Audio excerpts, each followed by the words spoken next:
ربي جل الله ما في قلبي غير الله نور محمد صلى الله لا إله إلا الله. Di virtual nampaknya saya coba ke Eropa nih, biar bisa cerita juga tentang puasa di Eropa. Ada Teh Lita Dauvrens di Wina ya, di Austria. Silakan Teh, waktunya terbatas saya rasa ini. Silakan.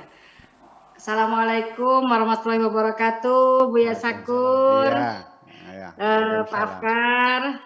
Udah lama banget ini. Tidak bisa belum lagi bisa bertanya dan menyimak pada Buya Sakur. Alhamdulillah sekarang sudah bisa lagi. Yang saya mau tanyakan nih pada Buya ya, udah lama sekali sih saya mau tanyakan, cuman belum ada kesempatan. Ini ya Buya, karena memang di Eropa ya, khususnya itu ya di semua negara Eropa itu kita kan yang minoritas gitu ya, terlebih saya di sini sendiri seorang muslimah. Jadi itu untuk mengenai ubudiyah itu ibadah yang saya lakukan itu kadang-kadang saya belajar langsung dari buku-buku tentang agama, cara tata sholat, diulang-ulang atau apa gitu ya. Itu karena di sini kan memang tidak ada masjid atau musola gitu ya Bu ya, untuk saya bisa berjamaah, untuk sholat berjamaah. Jadi saya lakukan di rumah itu ya sendiri aja. Jadi yang saya pertanyakan itu untuk yang saya lakukan ibadah itu apa? Allah itu menerima ibadah saya atau tidak atau bagaimana gitu Bu ya, dari segi mungkin fikihnya atau apanya saya masih terlalu awam gitu. Jadi ya udah saya pasrahkan saja sama Allah. Itu bagaimana ya Bu ya? Mohon penjelasannya. Ya. Terima kasih Teh Lita. Silakan Bu ya. Begini, ibadah itu bahasa Indonesianya adalah pengabdian. Pengabdian. Dari abada ya'budu ibadah. Kalau orang mengabdi kepada negara namanya abdi negara. Kalau mengabdi kepada Allah namanya abdi Allah. Kalau bahasa Sunda abdi itu aing. Nah, apa sih pengabdian itu? Adalah kita bekerja baik dengan pikiran, perkataan, perbuatan, hati, perasaan. Semuanya kita lakukan untuk diberikan kepada orang atau sesuatu yang menjadi dunungan kita, yang menjadi majikan kita. Ini namanya mengabdi. TKW yang ada di Qatar, ya dia masak nasi, bikin kopi, nyuci untuk majikannya. Dia lagi mengabdi kepada majikannya dengan imbalan gaji sebulan 3 juta. Itu pengabdian manusia dengan manusia. Nah, kita dalam beragama bahwa pengabdian itu hakikatnya semua kepada Allah Subhanahu wa Ta'ala. Harus kita yakini.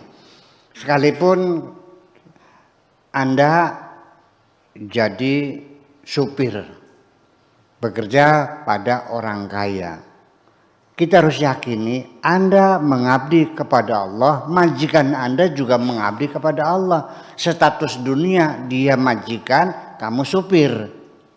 Tapi hakikatnya kita semuanya adalah hamba Allah, mengabdi kepada Allah SWT dengan beda posisi, beda peran saja. Hakikatnya kita sama-sama.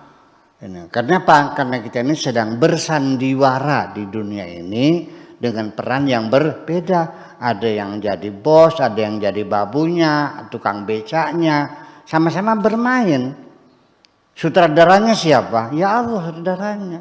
Jadi kita bermain untuk sang sutradara. Itu mah sementara di dunia kita punya peran yang berbeda. Hakikatnya kita sama-sama Allah.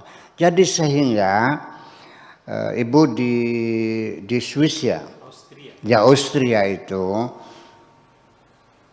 apapun yang Ibu lakukan di sana, banyak baca buku, meningkatkan intelektualitas, ibadah.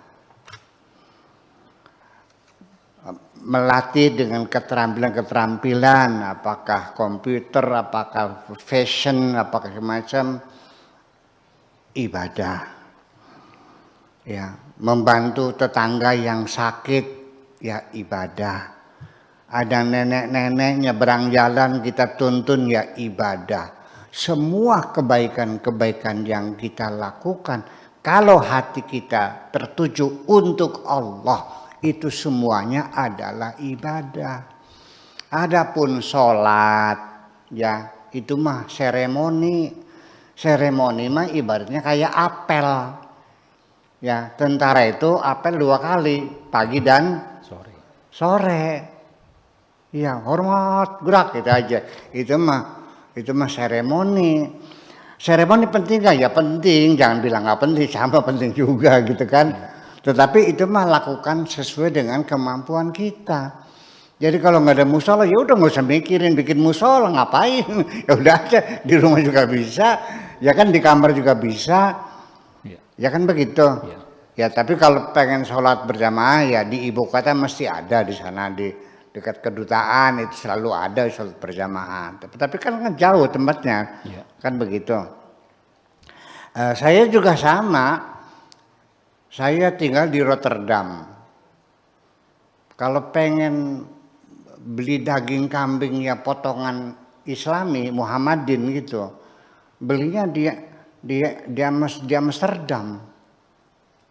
Ya di situ nggak ada.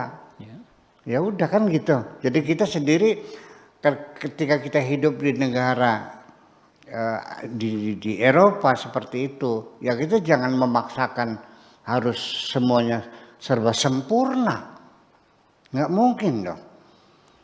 Ya sekarang kita di Eropa makan, iya restoran betul, tapi kan wajahnya bekas goreng kan nyampur dengan bekas goreng babi dan segala macam.